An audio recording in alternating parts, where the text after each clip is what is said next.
I didn't expect Lahai Roi to feel this different. Like within the first 20 minutes, I realized I wasn't just in the next region. It felt like Wuthering Waves flipped into a new mode. Heavier lore, stronger atmosphere, and a story that actually made me stop and go, okay, what's really going on here? Just like that. So this is my experience with Lahai Roi up to now, and what I loved, what was annoying, and what surprised me, and where I think the story's heading. So let's get into it. My first impression of Lahai Roi was massive and technological. What hit me immediately was the atmosphere. It felt more deliberate, like the region had a thesis.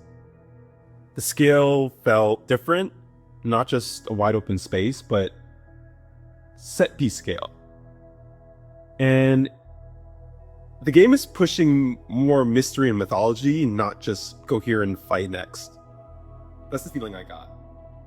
But for more context, Lahai Roi is described as one of the nations on Solaris 3 and tied heavily into the Lament aftermath, especially the displacement of the Roya people and the shift toward underground settlements.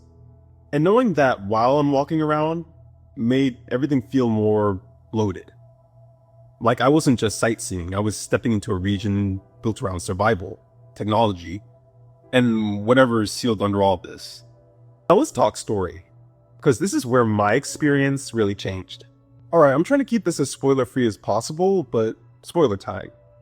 The reason Lahai Roi grabbed me is that it doesn't feel isolated. It feels like the game is finally pulling the camera back. It helped me frame what I was seeing. Lahai Roi is tied to massive tech like the Exostrider, and there is a major threat element with the Thenodian Alpha 1. The region's infrastructure, like the connection between surface and underground, is part of how the people adapted and survived. When the story started hinting at what's powering this, why is this here, who built this, and what's sealed, I had that oh feeling. Like the kind where you stop skipping dialogue because you're like, wait, this is actually important. That said, not everything landed for me. There are some honest friction points for me so far that I feel could have been better. I feel like there could have been more added, more depth into Rover's past a bit more, and a bit of clarity. Like some concepts felt like you either already read the lore or you're just lost. And there were a lot of unanswered questions. But that's just my take. And I know I'm not the only one who has these mixed feelings. There's been a lot of discussion in the community about Lahai Roi's story and how it compares to earlier regions. And some players have reported about better stability, and others focus more on narrative and patch quality swings, and issues surrounding that. But spoilers off, let's talk about the actual feel of being in Lahai Roi.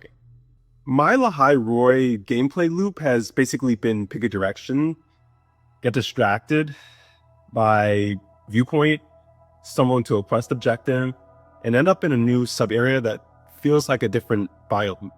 One of the biggest compliments I can give the region is that it feels designated or designed for discovery. Even if you're using an interactive map, like the Lahai Roi map that tracks collectibles and exploration, there's still a sense that the region has layers. The vibe is doing heavy lifting.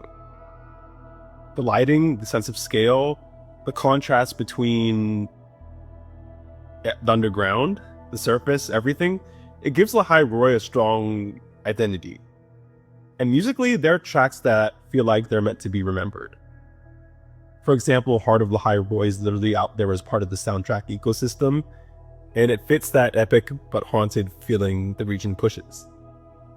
And there's a specific scene at the beginning of the Lahai Roi arc, chapter 3, that fans may know what I'm talking about, but it's one of the best scenes in my opinion out of all of them, out of the entire arc. And it has to do with Rover and a cassette tape. But no spoilers.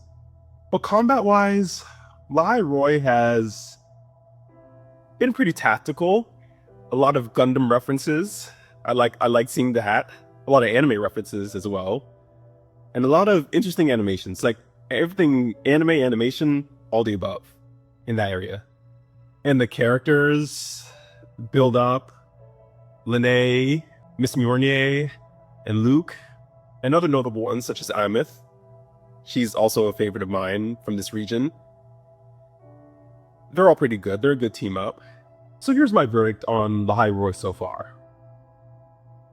It's not my best arc or region that I like. I'm not saying it's terrible, but there's a lot of missing plot holes and loops that I feel like could have been brought up more.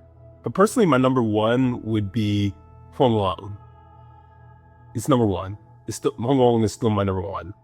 And I think the reason it's resonating with people or other people who like it, whether they love it or criticize it, is that it's not more of the same. It's trying to push the world's core mysteries forward, especially with how it's tied to major entities like Alpha 1 and the Extra Shredder contacts. But that's my Lahai Roi experience. I don't really have anything else to add on it, except for the fact that it was a good yet decent region to experience. And I hope we get to see the characters again, along with the region, in the future.